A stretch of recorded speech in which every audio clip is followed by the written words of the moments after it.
I spent 9 months with the Benedictine Women's Service Corps in Humacao, Puerto Rico, and I taught kindergarten 3 times a day in the elementary school that the sisters run and own. And Daisy? Yep.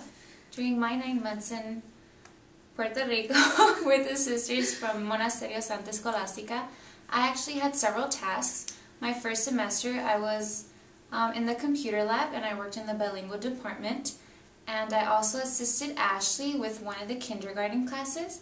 In my second semester I was a supervisor during lunch, I was a TA for a 4th grade bilingual, and in the end I was a full-time art teacher for 7th and 9th graders.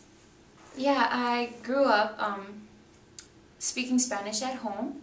Usually that was the only place I really spoke it. So speaking-wise, I felt really comfortable. I wasn't very comfortable writing it because I never took a course for it, but I think I did okay. I definitely got better while I was in Puerto Rico, my writing and my speaking. My experiences were a little different with Spanish because, well, I grew up in an area where everyone spoke Spanish, and my grandma's Mexican and I grew up with her speaking Spanish, but my Spanish is very confused Spanish. I oftentimes use the wrong tense and stuff like that. So, but I can understand it. It's just my speaking that's harder. So when I got to Puerto Rico, I had a really hard time at first, in the first few months, but one of the sisters, the prioress, always made me speak Spanish and really helped me a lot. And so, like, now I just feel really confident in my Spanish. As far as language, really know how to speak Spanish. You know, just not just conversational Spanish. Like really know how to talk and feel comfortable with that, because not everyone speaks English, and it's not a safe assumption. You're better off assuming everyone speaks Spanish. So that would be one. I would say just be flexible is a really important thing to remember, because one of the hard things for us was like the concept of time, and like Americans, or I guess American time, like everything's on time. You have to do everything exactly at 1:30. But in Puerto Rico it's totally different.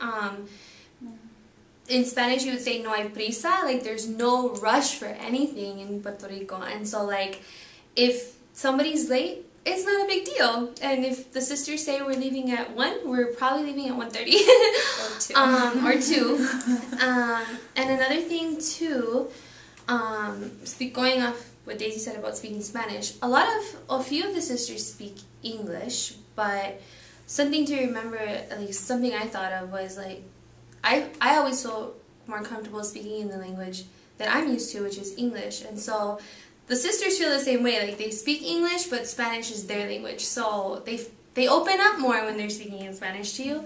So that was a good reminder. Yeah. And also, on top of being flexible, have an open mind to new customs, because, you know, as Americans, we want to be on time, which is one concept that was really hard for us.